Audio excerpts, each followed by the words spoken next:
What's up, everybody? I'm Thomas J. Bellezza, and welcome to The Right Mindset. Today, we are going to go over something very specific, the outline breakdown of the movie Morbius. We're going to look at two outlines and break them both down. The 27-point outline, or the 27 plot point outline, and also the three-act outline structure that everyone knows so familiar. And who knows and is familiar. So let's get to it. Let's make it happen. Let's develop the right mindset.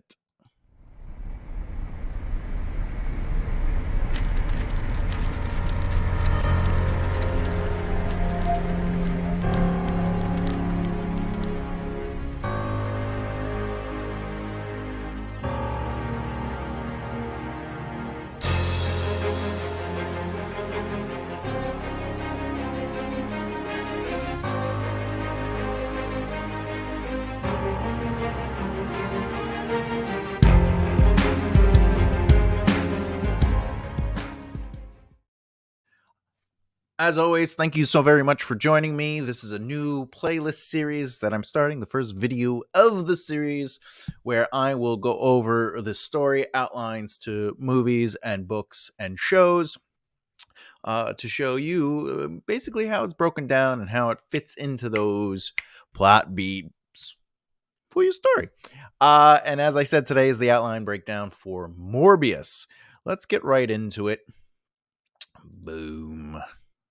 All right, this is going to be the 27-point outline, or the 27 plot point outline, your choice. Let's see. Do I want to go this way, or do I? Let's shrink that down. I think we'll go with this one. Does that work? That works for me. All right, so first, we have to establish in Act 1, which is known as the setup. Everything about Act 1 is the setup, and 7 elements. These are not the only elements, but 7 elements that are important to remember within Act 1 specifically is you want to establish the premise, which is the main plot. Who are the characters or character? Basically, their desires, right? So what is their world and the rules of that world, the setting, the protagonist's problem, inner desires and needs, or their conflict to come. Relationships between elements, basically the style in which you write, so how you use your paragraphs, your prose, your dialogue, things like that. 6, the promise, what the audience will get out of this experience, basically the themes, etc., etc. An example is if we showcase a wizard in the beginning of Act 1 and something mystical and magical, and the potential of how powerful a wizard can be, or how powerful their magic can get. The promise is that we're going to end up seeing that. If it's if in Shawshank Redemption, when he's like, I'm not guilty, I didn't kill my wife, and they're like, yeah, you did, ha ha ha ha, and they send him to prison. The promise is that he's going to get out of prison one way or another, be it through the legal things. He's going to get what's coming to him for the good of his person. All right. 7, what is their status quo or the protagonist's life? And this sets the tone of your book, and also what we're going to disrupt with the inciting incident, and also challenge in the ascending second act. All right. Again, this is Morbius. Act 1, Section 1, The Ordinary World. These 3 plot points are going to establish the ordinary world and how the main character or characters live within that world, who they are, their motives, and basically their wants and desires. If you've seen the movie, you know what, I might change this to this, just so you can always see everything. All right. So point 1, or plot point 1, is that you're going to introduce them. This is the straightforward introduction. This is their ordinary world before the disruption or the inciting incident. If you've seen Morbius, basically what happens is the beginning of the movie starts with Morbius.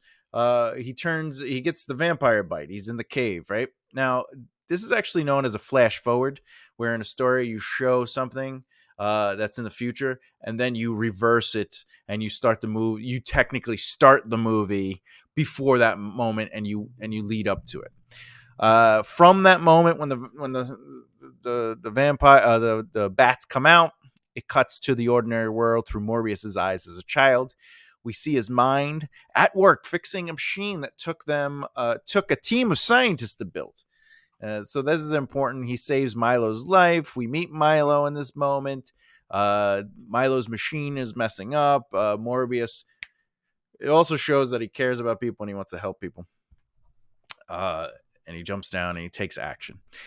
Morbius is granted a chance to study with others at his level because that's the consequence of him taking action. Remember, consequences neither negative or positive. It's just the result of being challenged. He was challenged to see his new friend who he names Milo. He names everyone Milo because all the kids die of the disease that they have. And he's like, I don't, why memorize your name? It doesn't matter.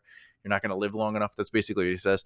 And so it's interesting that even in that situation, he takes a chance and he saves. And the consequence is that he's granted a chance to study with others at his level. We also see the origami thing, which doesn't. Whatever. It doesn't pay off the origami. Okay. Anyway, it's not like at the end of the movie, it's solved with origami. All right. So getting an award and showing his accolades. This is just, they're running in the movie. They like fly through these beats to just be like, hey, just so you know, he's awesome. And instead of showing you he's awesome, we're going to tell you he's awesome by giving him an award and showing you his accolades and talking highly of him. And they're like, he's the only person, he's the expert in his field. And we learn what field he's an expert in. And then we have to see Morbius being a doctor and showing his expertise when he gets back to the hospital. We learn his motivation for wanting to find a cure is obviously he wants to help his best friend and himself. And he doesn't want to, he not only does he not want to see his life cut short, he doesn't want other people in his situation to deal with it. We meet him, his love interest, which is the fellow doctor that works with him, and his best friend Milo. There is a hint that he has a quick temper and a physical and is physically active, and explain the rules of what he is researching. So to clarify that, there's a moment in the very beginning where Milo is teased by kids and he fights back. He takes action. He's very aggressive, even in his weakened state, and he gets beat up and he doesn't care. He wants to stand up for himself. He doesn't like feeling weak or inferior in his mind. And then in this moment when they're talking and they have this conversation, they have to explain what the rules of the research are so it makes sense. So we understand how it's used, etc., etc. All right. We see the vampire DNA research. We know that he's working on vampires. We see the vampire cage. He talks about vampire DNA. He explains how species can intersect their DNA and change things. We also see the password of pi for everything. However, this doesn't even pay off. There's literally no reason why. How did you get into my computer? Morbius says, and the love interest, the doctor says, well, pi is what you use for everything. This should have paid off later on somewhere. Otherwise, why bring it up? Another example of a movie having things happen, but nothing has happened. A lot of stuff happens in this film. As you can see, there's 11 points of interest in point one, and you're about to see how long that is in the film. And you're like, that's a lot of information to throw at an audience quickly. There's no time for it to breathe. There's no development. Anyway, and then we also see themes of pushing boundaries, which are introduced in this. Okay. This plot point section, the ordinary world, is fulfilled in 11 minutes and 20 seconds, give or take. So for the first 11 minutes and 20 seconds of the movie, it's just pure boom, boom, boom, boom, boom, boom, boom. And this is where, as a storyteller, you can look at this and say to yourself, how do I allow moments to breathe? And, like, instead of the pie moment, what could I do to elevate another plot beat that I wanted to introduce? Instead of the origami moment to make me human, right? As a character trait, why can't the origami be something bigger? Why can't it, right? Or just take it out and put more time towards developing the character a little bit more, okay? So this is why we break down the outlines of things so we could look at it and say, a lot just happened, but is anything really happening?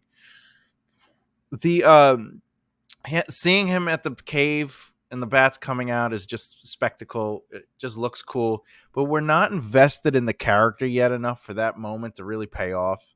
We're not understanding the sacrifice he's making, other than the guy is like, there's like a pilot that's like, we want to get paid and get out of here because it's too dangerous. And Morbius is like, well, give me your knife first, and then I'll pay you. And then he pays him and he cuts his hand and he puts it up. Right? That's the trailer, right? And the child thing is we just want to, like, we want to introduce that he's known Milo forever and that he's, and it's just like boom, boom, boom, boom, boom. And sometimes you want your stories to breathe. That is the advantage of a novel, though. You can take a little time. Let's get to plot point dos. All right. Plot point 2, as you can see, has, oh, hey, hey, ho, hey. Okay. Plot point 2, which is the inciting incident. This is an event or decision that disrupts their ordinary world. This is when Morbius uh, basically he mixes his blood with the bats. We see him injected into his arm. That's the setup, right? So now the world has officially changed now that he's done that. He's taken the step forward. It's but he injects the mouse number 117 with the same serum and the same process, and the mouse dies, and they explain the process of what should have happened or what could have happened. Well, they're disappointed there. Anna, who's a patient, who really they try to make it like an emotional moment with this patient. Anyway, so Anna suffers a medical problem and is placed into a coma. We don't really establish a great resolve with her later in the film. She's just sort of there to be like, he's a doctor and this is his patient, and look, he's good with patients, and he did the origami with the patient because he's human. And then for this point ends with the mouse treatment working. They turn around, they see the mouse moving, which gives them hope, and therefore they can move into the reaction to the inciting incident. As you can see, this particular scene only goes from 11:20 to 16:52, which is approximately, what is that?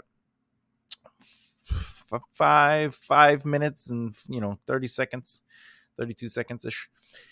It's pretty quick. The inciting incident is pretty quick, which it doesn't have to be long. In a novel, it could be a whole chapter, it could be chapters, it could be whatever.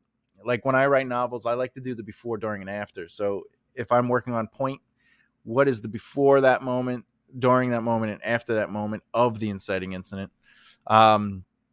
That's different than the reaction to the inciting incident and the ordinary world before the inciting incident. It's just, I kind of like to break it up and let it breathe. But I also use my chapters in novels to help with pacing. All right, point 3, the immediate reaction to the inciting incident. The hero, or in this case, the protagonist, reacts to the inciting incident. So this is when he decides, all right, the mouse worked. I've injected myself. We can go ahead. I'm going to be the human trial, so I got to get the money. So I go to my best friend, Milo, who's still alive, and he says I have a potential cure.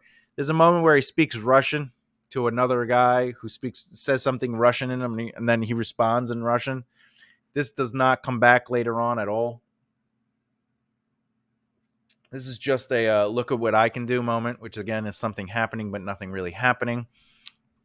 Not that you can't have these little quirks, but it's like, why? It's just you're taking minutes off.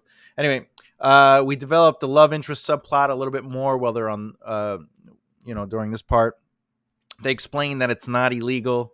That it's not legal and it's dangerous, and they have to actually go out into the ocean beyond like legal lines. And his best friend's like, you know what? I'll give you the money. And all 4 of those plot beats, look at that. They take less than 3 minutes, or a little over 3 minutes, right? Now, those 3 points are basically the setup of the ordinary world, the inciting incident, and the reaction to the inciting incident. Now we move into how their life is disrupted because of the inciting incident, which brings us to section 2. Problem disrupts the protagonist's life. Point 4, 5, and 6 are really going to explore that disruption. Okay.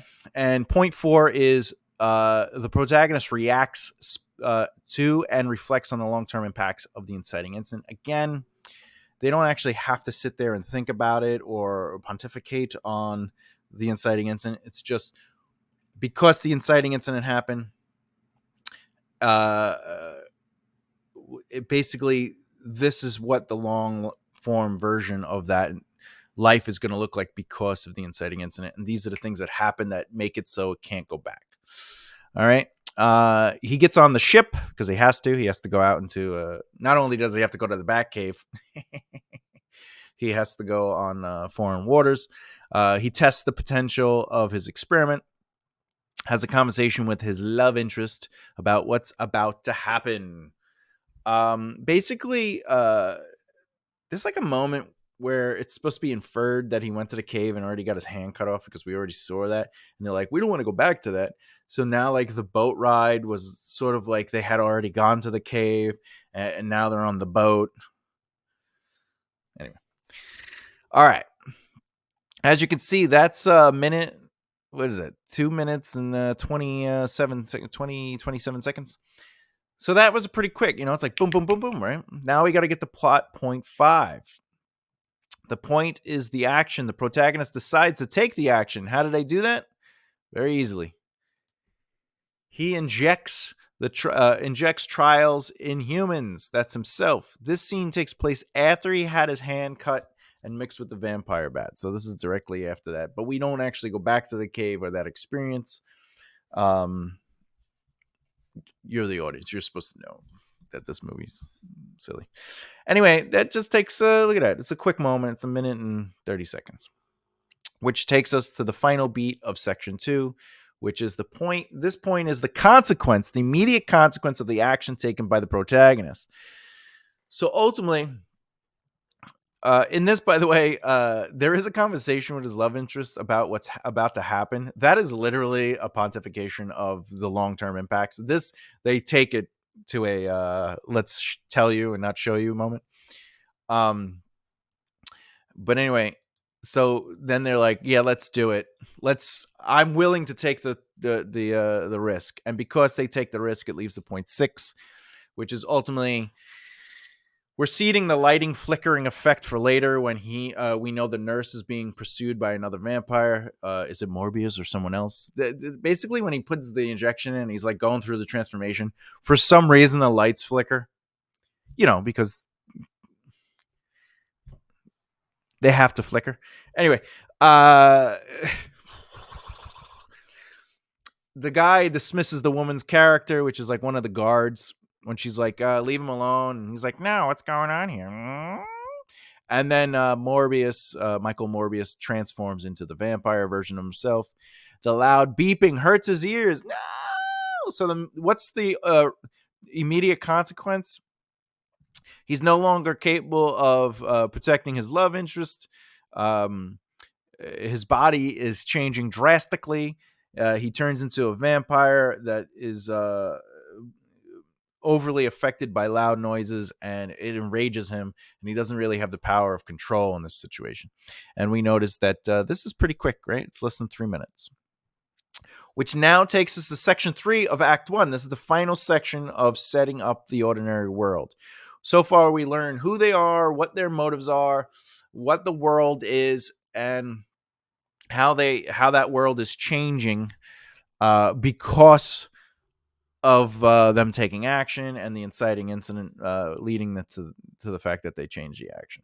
So now, because they took action, they took action against the disruption of their life, the protagonist's life changes direction, which brings us to point 7, 8, and 9. This point is the pressure. The protagonist's life changes as a result of the action they took and creates pressure and stress. Basically, because he has turned into a vampire, how is that going to affect his life and build pressure? Well, the first thing that happens is he breaks out of the cage and attacks everyone. So he's without control. He's just doing it instinctively. There's some pressure on that. Will he gain his humanity back? And that's the second point, is we see that he lost his humanity. He's incapable of controlling himself. He's bloodlusting. He's just killing, which he's a doctor, and his whole life was to save people. In fact, the first couple moments of his life with that we see with Milo is his instinct is to save Milo. So this is everything against who he is. Morbius attacks the douche male character because he needs blood. And this takes less than 3 minutes as well. So that's not bad, right? So we're just flying through this story, as you can see, and everything's leading to something, right? Even though to me, I feel like a lot of stuff is just happening. But all right, so point 8. This is the first pinch or plot twist. Remember, a plot twist isn't dum dum dum. It just means that something, some new element of the story changes what we knew of the story and adds a new direction to it or potential. Point 8. This is the point. This is the first pinch. So we realize that he needs blood to survive, and he goes into bloodlust when he doesn't have blood. So that's important to know. Because what happens if he's isolated or left without blood? He's going to turn into the monster he doesn't want to be. And we also learn that he can change back into a human, has his body heals, and he's gained powers associated with the change. The plot twist here, or the first pinch, is oh my god, I need blood to survive. That's not what I was expecting. I was expecting just to be healed, but there is a side effect as well. I have superpowers now. I'm stronger. I heal, but at what cost? As you can see, he learns all this in about a minute and a half, 2 minutes. All right, but then we need that plot twist that he needs blood to survive and that he has all these powers. And what was the cost of all those powers? Okay, the point is the push. All right, this point is the push because of that twist.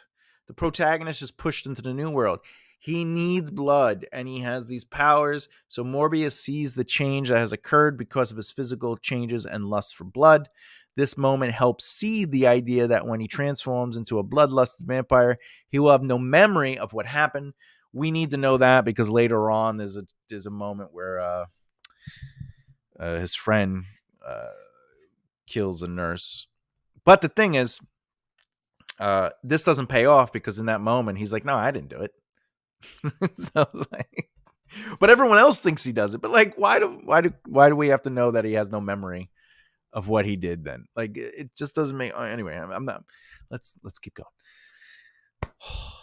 All right. So Morbius sees that his everything has changed physically, and because of that twist, he's pushed into the new world. He's like, I have to find a way to survive where I don't need human blood, and where I fixed my ailment.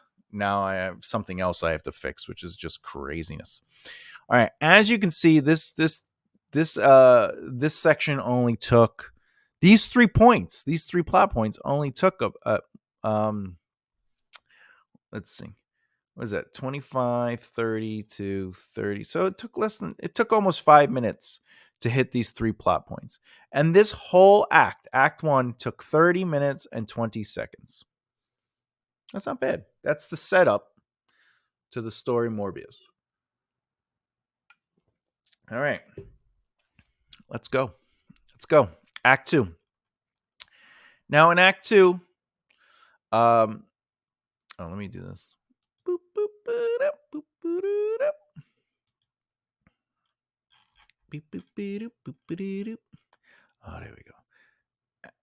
Oh, yeah. Act 2. 7 things that remember that need to be within your second act is you have to challenge the premise and the problems. In this case, we're challenging the premise of finding a cure and turning into a vampire and how that's going to influence his life. And we have to challenge those, okay?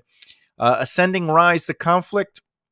During the rise to the main conflict, we need to push the characters to their limits, emotionally, physically, mentally, whatever the case. There's still time for new information. So during the ascending rise, you can still add new elements of information to the story. Traditionally, once you hit the climax and the midpoint, going down the ascension, you don't really want to add new information. You want whatever they go into the midpoint and find out because of the midpoint, they have to find a solution for that midpoint.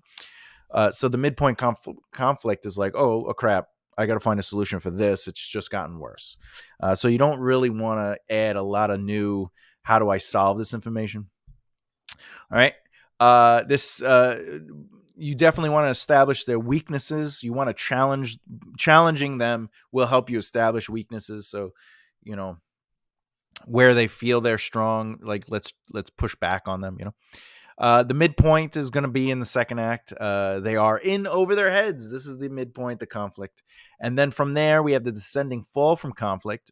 What is the solution to their problems because the conflict exists? And then do not introduce new information directly after the midpoint. That's just a rule of thumb. All right, section 4. The crisis of New World, ascending rise to conflict. Okay.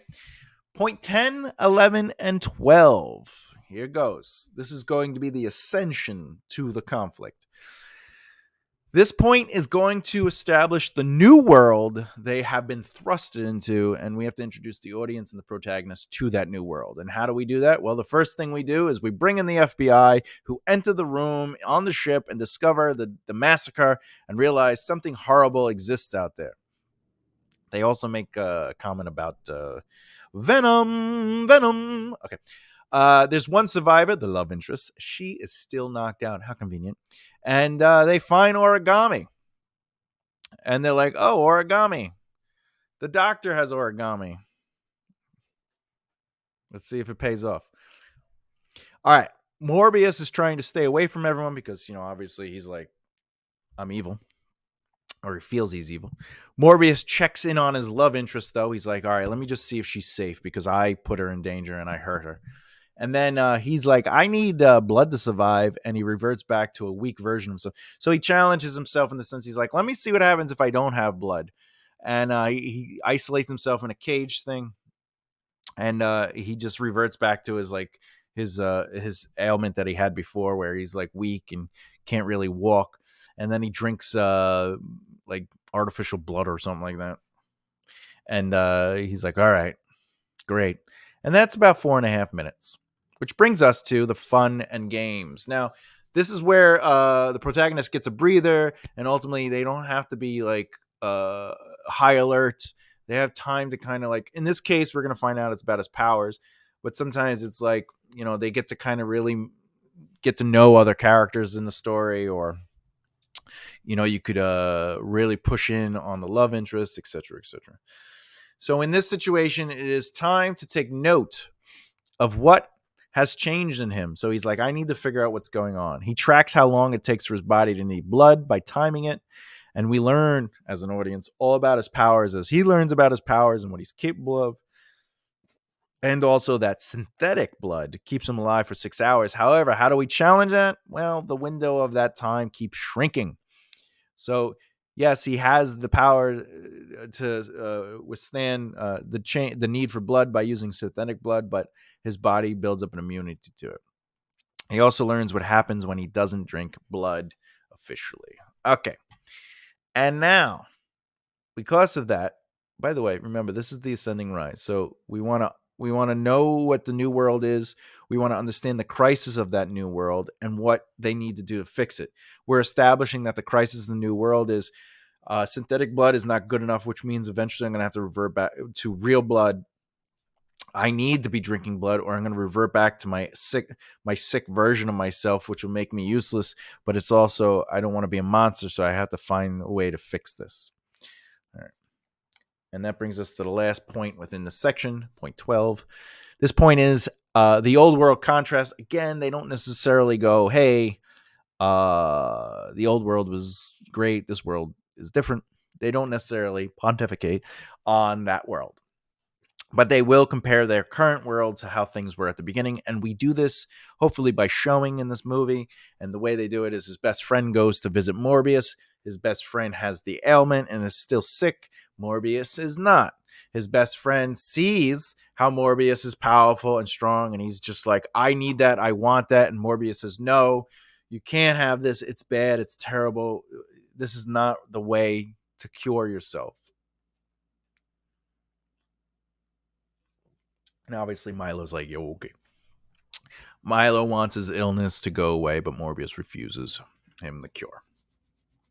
And Morbius expresses, I made a terrible mistake. I should have stayed where I was and how I was. And then we can see the change in Morbius and how he's become who he is. And as you can see, what is it? 9, 10, 11. It's 3 minutes and 40 seconds.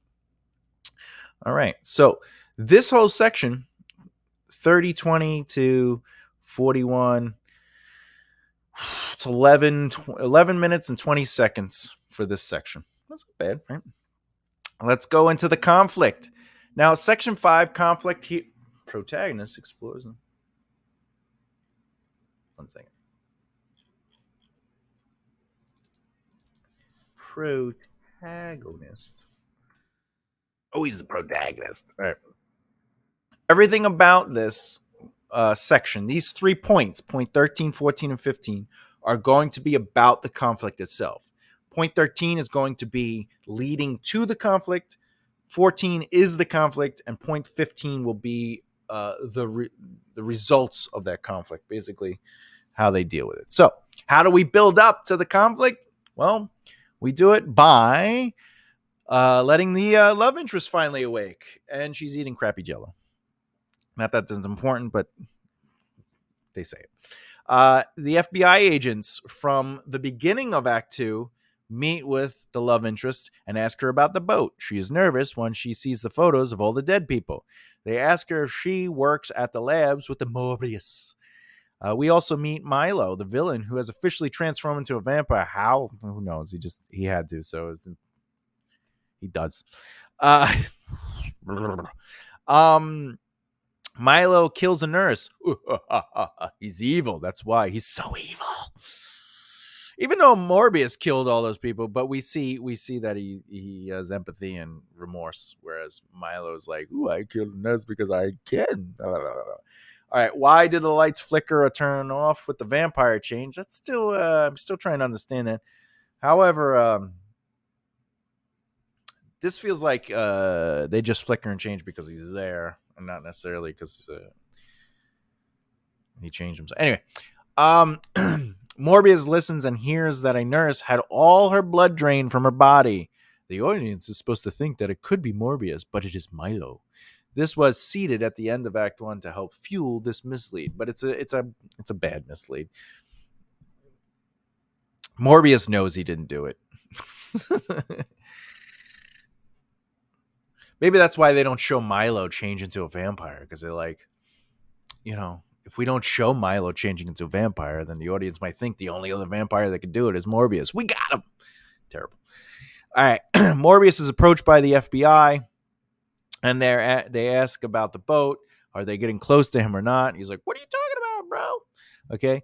Morbius is arrested by the FBI. They catch Morbius on the roof. Also, we see the idea that he can fly on the wind with the effect that happens here as he almost falls, but he kind of sees the current of the wind.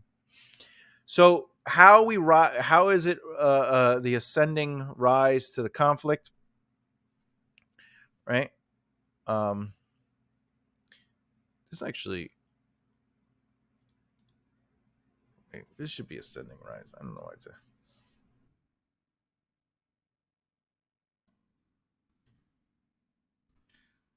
why it doesn't say that. That was weird.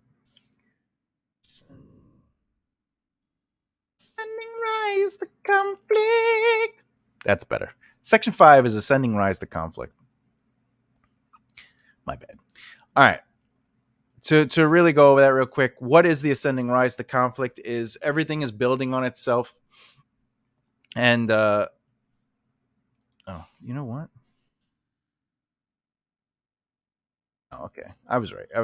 Okay, it is. Protagonist explores the new world. So because they're in the new world, so they have to, and this leads to the whole thing, the whole conflict. Everything is rising. Everything's becoming crazier. The love interest wakes up. They question her. The FBI are putting things together, and one thing leads to another, and they're like, it's Morbius. I don't understand why they think it's Morbius because of the origami. I don't understand. Like, the FBI aren't intimate with Morbius. Anyway, I think there's a moment where there's a note on the origami. I don't know. I feel like they were trying to do a Prison Break thing where the origami actually has something to do with the plot, and he uses it to figure out a way to get out of the prison. Spoiler. All right. Anyway, it leads to the main conflict, which is that Morbius is now going to be in prison. Which now, by the way, that only took about 7.5 minutes to do that. Point 14. This point is the midpoint, the main midpoint conflict of the story. Because he got arrested, what's the consequence? Morbius is in prison and running out of blood. What happens if he runs out of blood? We know that he goes wild and crazy. Well, we can't have that happen. So we're going to fix that as writers. We're not going to actually try to see what happens if he runs out of blood, because that wouldn't be interesting. FBI agents come and speak with Morbius. They're like, yo, we found this origami. We know it's you because, the audience knows you do origami. So we have to know that you do origami because we found origami. We're like, it's Michael Morbius's. They mention the nurse, and he can't answer why he did what he did because, you can't remember because he loses himself without the blood. Such a terrible, terrible thing. Anyway, there's a stupid Hulk reference with I'm getting hungry. You don't want to see me hungry. Then Milo visits Morbius because he has to, because Morbius needs blood. Milo leaves some blood before he leaves, because you don't want to see, Morbius go wild and crazy. Milo is revealed to be a vampire too. Plot twist. This is also why it's the main conflict, because who's the villain? His best friend. Who's the person that he wouldn't want to hurt or kill the most? His best friend. That's why the stakes have been risen. And he also finds out that Milo killed, the nurse because he puts it together. That raises the stakes, and he's like, this is terrible. I can't believe my friend went and turned himself into a vampire. This is when Milo kills an innocent man, and Morbius hears all this, and he breaks out of prison to go after Milo. This is sort of weird because, Milo leaves in blood because, he's like, here, take this. This is to help you get strong. And then Morbius breaks out because he realizes Milo is a vampire. But Milo hasn't really done anything too out there to show that he's a villain, because Morbius killed people on the ship. He killed lots of people on the ship. And he didn't go to the authorities or try to, whatever. He just was like, I'll handle it myself. Milo only killed the nurse, and it seemed like it was directly after he changed into a vampire, which he had to have the lust, which Morbius would know he had the lust. But he's like, I'm going to break out of prison because Milo's a vampire. And then he hears Milo kill the guy second. So weird. Anyway, so this is 7 minutes for the conflict, which brings us to point 15. We're almost done. Point 15. This point is the reversal, the immediate reaction or consequence of the midpoint, because Morbius broke out of prison. The cops are not coming after him. Anyway, Morbius confronts Milo. Milo accepts that he killed the nurse and had no control over it. Morbius and Milo have a fight, because they have to. Morbius feels he can reverse it. He's like, no, I can save you, Milo. And then the cops show up because they're like, hey, you broke out of prison, boy. Even though they know he's a vampire.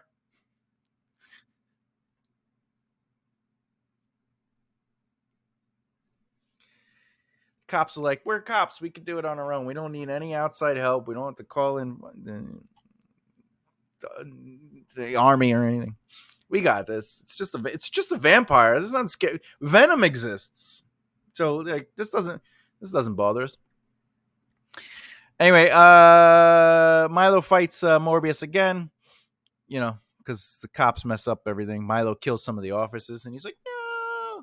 So he fights him again. Morbius runs away from Milo because Milo is too strong, because Milo is drinking pure blood and not synthetic blood. And that's telling us, hey, pure blood makes you stronger than synthetic blood. And then we see Morbius learn that he can fly on the wind. And this is just under 5 minutes, okay, of a section. So how long was this section? 4140 to it's like 20 minutes. All right, section 6. Finding a solution, the descending fall from conflict. Ooh. This is the protagonist reflects on the long-term impact of the midpoint. So Morbius is basically going to ultimately what happens is he's like, Milo took the thing. I want to save Milo's life. He doesn't understand how dangerous this is. I'm going to find a cure for both of us. The FBI agents find the dead officers. No, Morbius, you're still killing people. Keep your eyes on the doctor or the love interest. He's going to go back to her. Milo visits the love interest, probably to draw Morbius out. Mm-hmm. The love interest realizes she is being followed by the FBI, so she loses them. Morbius is on the bus, waiting for the doctor. You know, the random bus. He's on the random bus. It just so happens the doctor gets on that bus.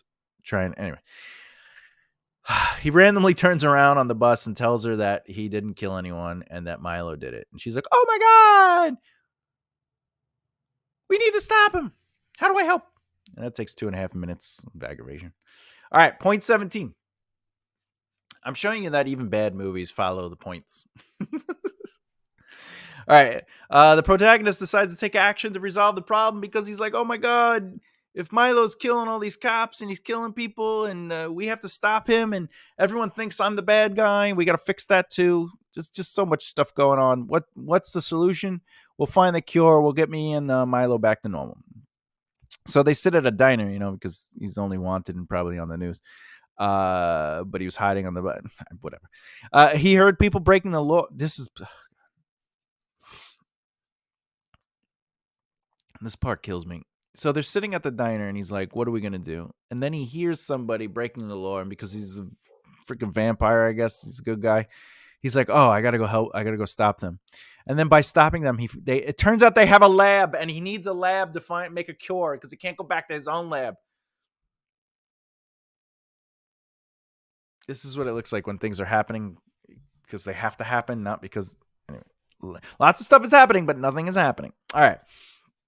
He discovers blood packs in a nearby medicine.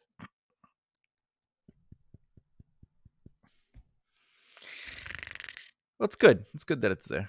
All right. He chases down the counterfeiters and I guess, because he has to take action as a hero. And he takes over their lab, the one that is conveniently available for Morbius. Anyway, this all takes 4.5 minutes, 4 minutes, almost 5. What is that? No, what is that, 4? Just say 4. Point 18. All right. So this is going to be the end of Act 2, basically. All right. Right? Yeah, this is the end of Act 2. Point 18. This, despite the setbacks, the protagonist decides that they will succeed no matter what. And what this means is he begins preparing a lab for himself to find a cure for him and Milo to reverse the vampire sickness. Milo, though, dances. He does lots of dance moves and brushes his hair and makes vampire faces. I repeat, he makes vampire,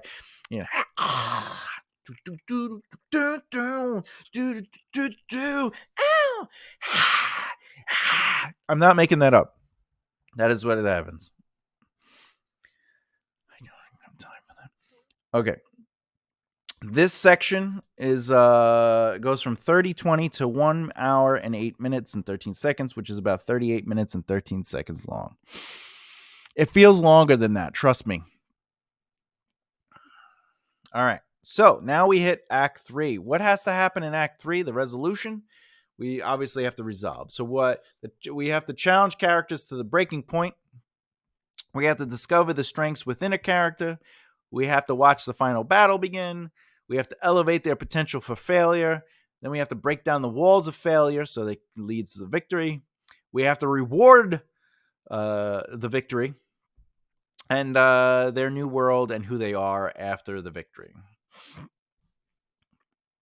Let's do this. How do you think it ends? All right. So victory seems impossible. Section 7 is... So there's 3 more sections, right? So Act 3 is going to have 3 sections. Section 7, 8, and 9. Section 7 is all dedicated to victory seems impossible. And you get 3 plot points from that. You get 19, 20, and 21. And basically, victory seems impossible is that everything they're doing is pushing back on them. They might not have what it takes to succeed. There's something missing and they can't do it. It's just slightly out of their grasp. How do we show this? Well, we start off by obviously showing that Milo is out of control and unstoppable force. And he goes to a bar and he picks up a woman, not literally, because he doesn't know how. You got to bend with the knees, if anyone's wondering. That's how you pick up women. You bend with the knees and you lift. You don't want to hurt your back. Some of the men get a little upset at Milo. You're speaking to our woman, and all right, very, very, very strong writing here. Milo leaves and waits. He's like, "Oh, you want to yell at me for talking to your woman, huh? Even though I was in the wrong." Oh, there's the guys without the woman, of course. Anyway, he kills the guys. The doctor's love interest of the doctor or the love interest goes to the original lab and is confronted by Milo because she's going there to get stuff for the new lab to help find a cure. And he asks where Morbius is and catches her in a lie. He's like, "I know you're lying." And she doesn't feel, she feels threatened. She grabs something and then Milo runs out. Luckily, the FBI visit the doctor's apartment and realize, hey, she left with her cat, so she's gone. The doctor asks Morbius how it feels when he needs blood. So what are we exploring there? Ultimately, the trials and tribulations, that there's something they have never experienced before, and that's just a vicious madman just going wild, killing people, and that they're on the run, like they're hiding. And also Morbius is basically like, it sucks that I have to drink blood. 8, 9, 10, 11, 12, 13, 14, 6 minutes. All right. Number 20. The point is the pinch. Another plot twist. The protagonist experiences a completely unexpected event, making all worse. And what would that be? Well, let's see. Morbius goes on the roof to think. I need to think. The love interest follows him. He turns around and goes, I wasn't going to go all Dracula on you. He says that. I have the blood thing under control. The two kiss, because why not? Milo sees this and finds them. Ooh, an unexpected plot twist. He knows where they are and sees them kissing and is going to use this to his advantage. That takes about a minute and a half. Thank God. All right, last point of this section. The darkest moment. Plot twist again leads to the darkest moment. The thought of success is incomprehensible. Well, the FBI investigate the deaths of the bar. Turns out they see it was a vampire. Like they don't freaking know that Morbius is a vampire. But they realize it's the plot twist is it's not Morbius. It's someone else who killed the bar patrons. The doctor friend from the beginning of the movie comes and visits Milo based on what he saw on TV. Milo wants to make Morbius accept the life he has. Milo strikes the doctor friend down for Morbius to find, the father figure that helped him his whole life, even though others didn't care about him. Probably because Milo is evil now. All right, so the darkest moment is the plot twist is that Milo kills his father figure. The FBI realized that there's a second vampire out there, and that's about it. Okay, how long was that one? Too long. 108 to 120, so it's 8, 9, 10. Was that 12 minutes for that section 7? Here comes section 8. The protagonist finds the power. Okay, this point is the power within, having hit rock bottom and being like, ultimately, it's, you killed the father figure. You've been killing too many people. This needs to stop. So here goes. What can kill Morbius? The story seeds the idea that a stake in the heart might work. He sets up a vial of stuff that can kill bats. Nice. He has to make the choice to end his life after stopping Milo. Nicholas, the father figure, calls Morbius and tells him what happens when he went to see Milo. Morbius goes to Nicholas. Milo takes the girl, Morbius' love interest, and makes her call for Morbius. All right, so a couple things happen here.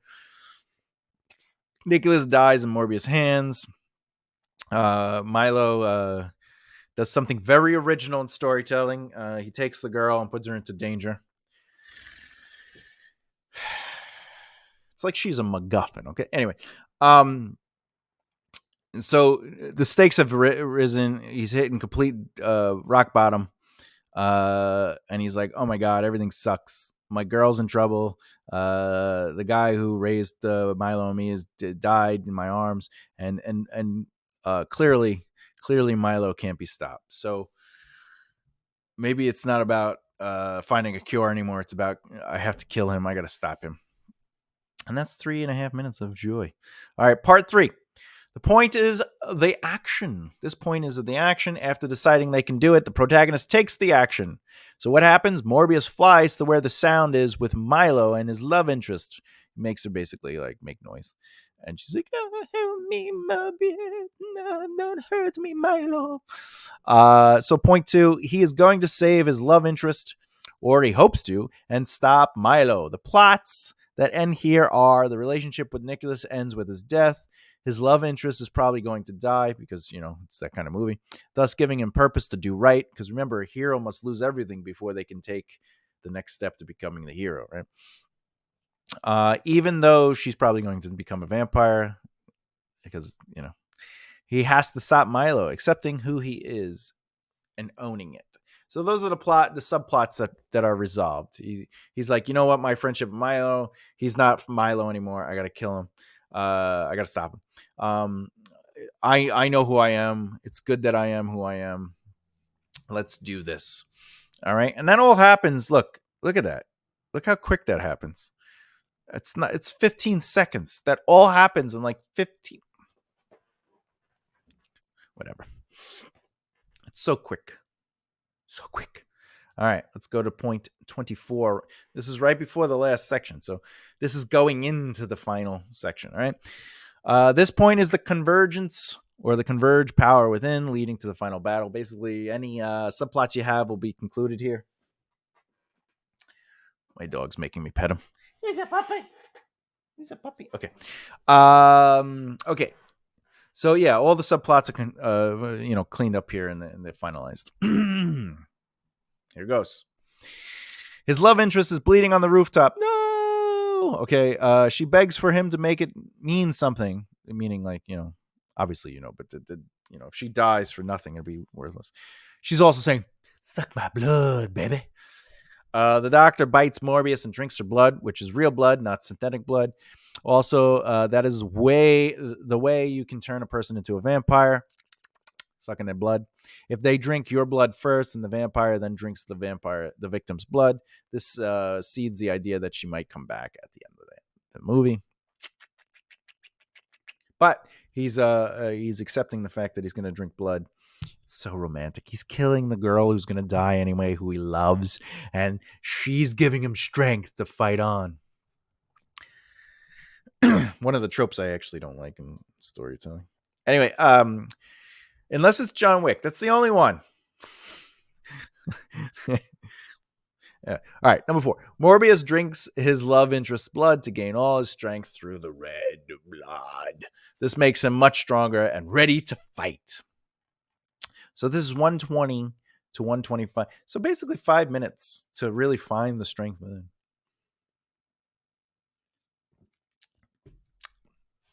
All right. Section 9. The protagonist fights and wins. Or loses, by the way. They can lose. Rarely it happens, but they can lose. If you've seen the movie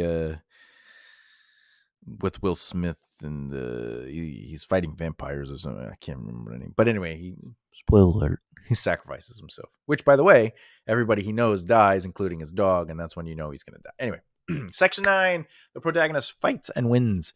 Point 25, the character has one last battle. This isn't the worst part of the battle. This is the start of the battle. And in this situation, it's a physical battle where Milo is there waiting for Morbius, and they fight. Morbius is deeply wounded, of course.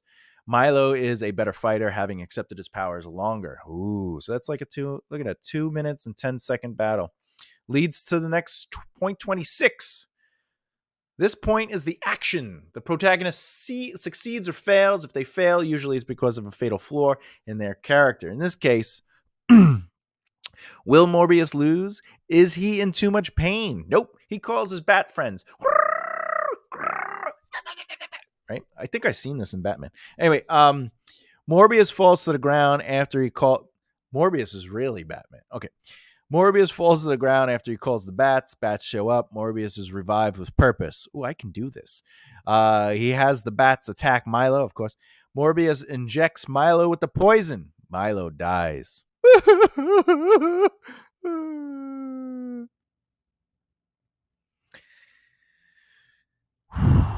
I watched this movie for you people. I made the choice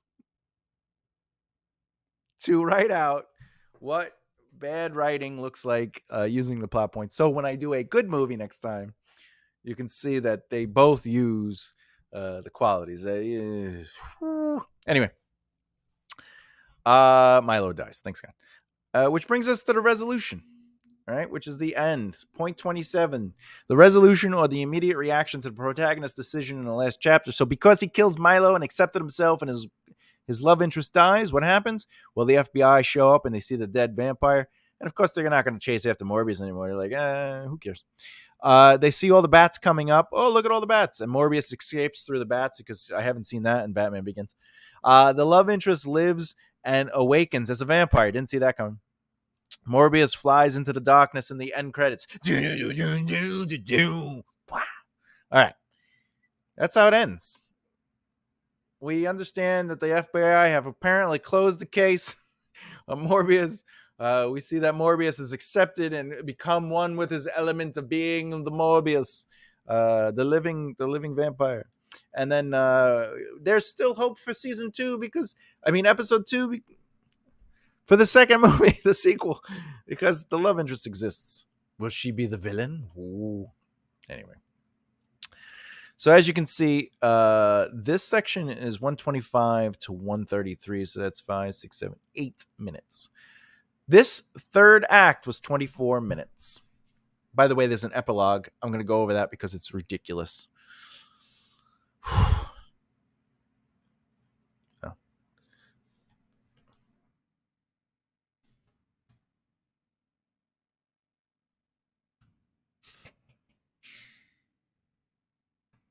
All right. Adrian Toomes from Spider-Man movie. From the Spider-Man Sony Marvel connection. Appeared in this world and was released because they have no idea how he appeared in the cell. Because spoiler alert, Doctor Strange does the thing at the end of the movie and the world breaks up and blah, blah. Number 2, Morbius is driving a really expensive car because that's totally who he is as a character into the desert because he could freaking fly. Anyway, because he has the time and money to do so, because the police haven't frozen his funds because he's a murderer. Anyway, plus, it looks cool and it is totally who he is as a character. Oh, wait, he's a vampire, so he needs a cool car. It just doesn't make any sense. This is just, it just looks cool, so let's do it. Anyway. Number 3, this is when Adrian Toomes appears in the desert and asks them if they could team up or something like that, for a really good story. Sony. Intriguing. Note to self, as it's written. How did he get the suit when the Tinkerer, whatever, who it is, the Tinkerer, designed and built it originally in the other world? I don't understand. This, I don't even have time. I don't have time for that. Anyway, this movie was an hour and 37 minutes and 24 seconds. I think this movie could have been 45 minutes at best and been a better experience. I will say this much though, as the 27-point outline suggests, a lot happens, but nothing happens. There's little moments that have really great potential, but it just doesn't do it. It's just straightforward. This was just writing by numbers, painting by numbers. Real quick, I'm not going to go over the beats. I'm going to just show you where, in essence, the acts would actually work out. So in a 3-act structure, point 1 would be the exposition introduction. Act 1 begins there. This is all the ordinary world stuff. Okay. And then just as a 3-act structure, the inciting incident would be the next major beat in the story, the call to action, which is point 2 here. Point 3 point 4, point 5, point 6, and point 7 all kind of happen in act what traditional 3-act structure would look like. And point 8, where the plot point 1 happens, will technically be where act 2 begins in the 3-act structure, like if you're looking at the formulaic elements of it. However, the 27-act beats, those beats are still setting up the world going into act 2. That's why they kind of overlap with the plot beats, because you're still setting up the ordinary world. That's why it's considered setup. Anyway, so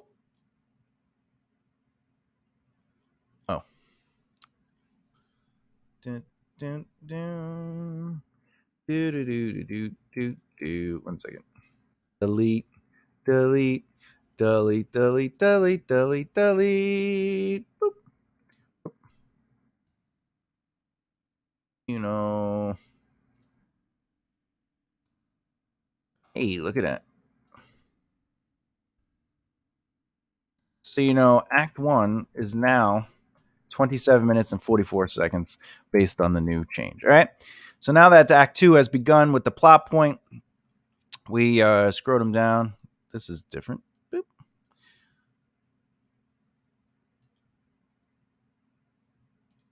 Okay. The rising action to new world starts at point 10, which is the same thing. So even though Act 2 starts here, right, this is going to continue to set up Act 2. And then we have the rise. Woo, let's make things happen. And that'll go all the way to the midpoint, which is still the same, point 14, which is all this stuff. Okay. And then finally, you will see point.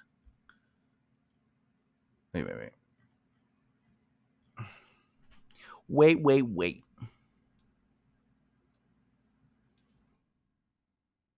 Here is Act 3 begins. Midpoint conflict. Oh, that's right.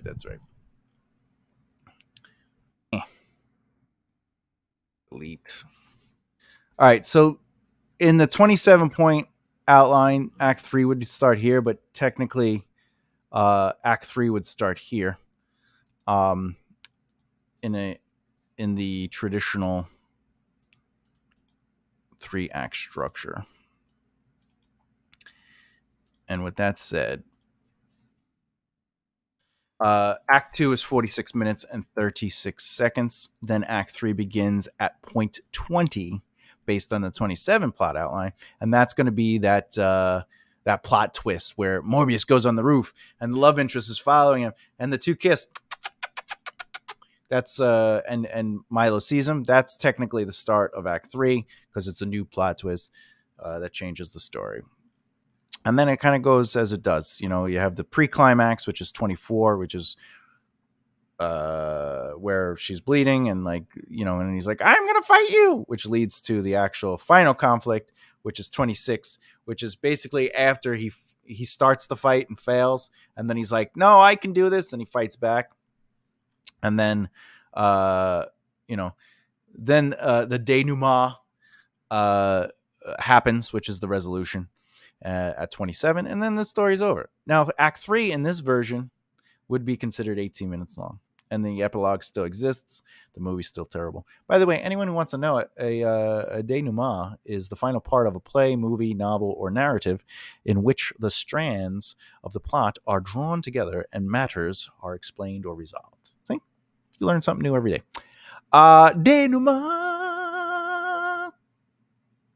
By the way, this is the 3-act structure outline that I just went through.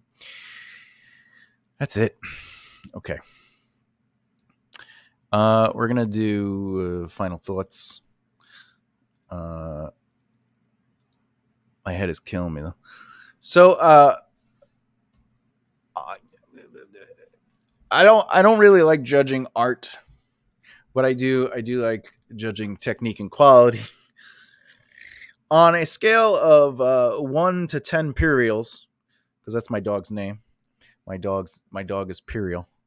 He's Did I mention my dog's name is Pirial? is he's the Imperial. I love my dog. All right. He's a cute little boy. Okay. What happened? Oh. So my final thoughts is between 1 and 10 Imperials, I would give this movie easily a 2 Imperial.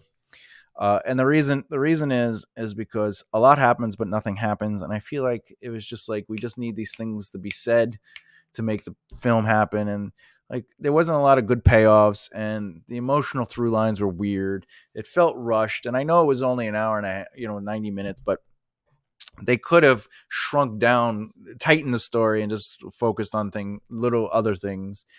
I could not enjoy this movie. It's very difficult to watch it.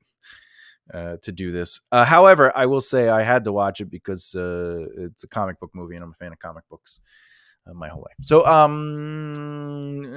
my final thoughts: if you're doing a 27-point outline or a 3-act structure, what is the major difference? Look at the 27-point outline or the 27 plot point outline as beats that you need to hit to have a full and complete story. And then look at the 3-act structure to kind of set up, if you're doing a screenplay or a novel where you're just isolating those sections. Okay. They're both fine. You can hit all of your points. You could hit all 9 points of each section, because there's 9 points in each of the sections. And there's not, I'm sorry. In each of the act, there's 9 sections. And you can hit all those 9 beats, It's just, and the other thing, if you noticed, Act 1 was always much thicker. There was much more going on, and the sections were a little longer. And then as the movie progressed, especially when we got the descending Act 2 and also Act 3, like, everything got shrunk down. Whereas, as an example, the point 1 had 11 elements, 11. So point 1 is the first plot point. And in that plot point, you had 11 beats. You had 11 things that you had to get out. But then, they shrunk it down. Like, it was point 2 had 4, point 3 had 4, point 4 had 3, point 5 only had 1, point 6 had 4. It shrinks down. But then Act 2, the ascension, right, into the midpoint, I mean, it had 10 and 11 and 8. Like, the midpoint, the climax had a lot, but then it slowly shrinks down to the point where Act 3, the beginning Act 3 had 10, but then it's 4, 6, 6, 2, 4, 3, 8 is the big final, the big battle, and then 5 for the very ending. Like you notice, like, the movies kind of like speed up depending on the sections. You could see that certain sections are a little bit more condensed, whereas other sections they breathe a little because they have more of a job to do. Whatever you choose to do, it's your choice when you're working on your story. Personally, I like the 27-point outline just so I know that I'm hitting all my beats. Another example of a story being well-rounded and being able to hit all those beats, as Morbius did. Morbius did hit all the beats that are all the plot points, I should say. Morbius hit all the plot points that are necessary for a complete story. But just because your story is complete doesn't mean that it works.